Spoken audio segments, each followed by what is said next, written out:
मर्मन्तुद सड़क दुर्घटना विद्याधर महांतंक गाड़ी धक्कार मृत्यु। दीर्घ 3 घंटा समय जीवन सह संघर्ष करी शेषरे आरपारी को चलीगले विद्याधर। केन्दुझर जिला घटगां ब्लॉक अंतर्गत बालीपोखरी पंचायत नायब सरपंच दियर विद्याधर महांत उर्फ काल्टू महांत गाड़ी धक्कार मृत्युवरण करिछंती।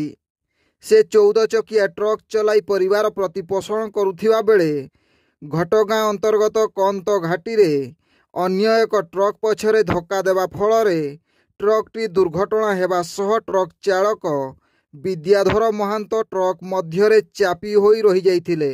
दीर्घ 2-3 घंटा समय जीवन मृत्यु सह संघर्ष करी शेषरे हारि जाइछंती विद्याधर।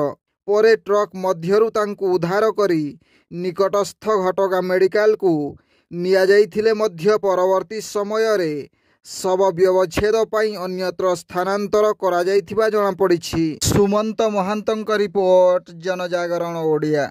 वीडियो गुडी को आपण मानकु भलो लागुथिला हम चैनल को सब्सक्राइब करिवा सह लाइक शेयर करिवा को भूलंतु नाही।